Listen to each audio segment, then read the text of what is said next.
గాంధీ ఆసుపత్రిలో హోంగార్డులు ఆందోళన కొనసాగిస్తున్నారు.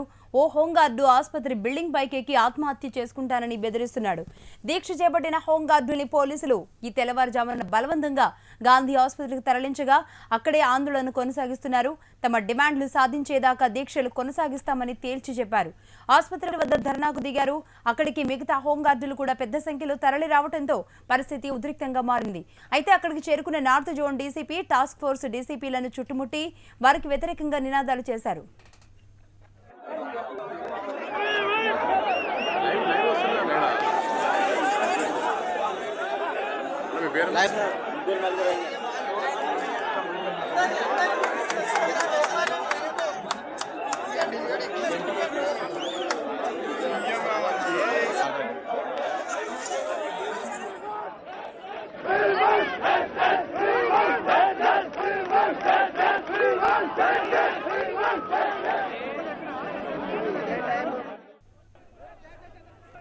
గాంధీ ఆసుపత్రిలో హోంగార్డుల ఆందోళనకు టీడీపీ నేత రేవంత్ రెడ్డి మద్దతు పలికారు.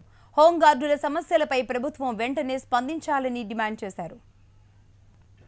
తెలంగాణ రాష్ట్రంలో రోడ్ ఎక్కాల్సిన పరిస్థితి అవసరం లేదు, ధర్నా చేయాల్సిన అవసరం లేదు, రాష్ట్రాలకు అసలే అవసరం లేదు, లాఠీ చార్జీలు ఉండవు, తుపాకీ తూటాలు ఉండవు అని చెప్పిన నువ్వు ఇవాళ నీ రాజ్యాన్ని కాపాడుకోవడానికి నీ గడిల చుట్టూ ఇదే పోలీసులను కాపలాగా పెట్టుకొని ఇవాళ ఆ పోలీసులని ఒక జాతితోని ఈ రోజు హోంగార్డులను నీ పోలీసు బూట్లతోని తొక్కించిన మాట వాస్తవం కాదా?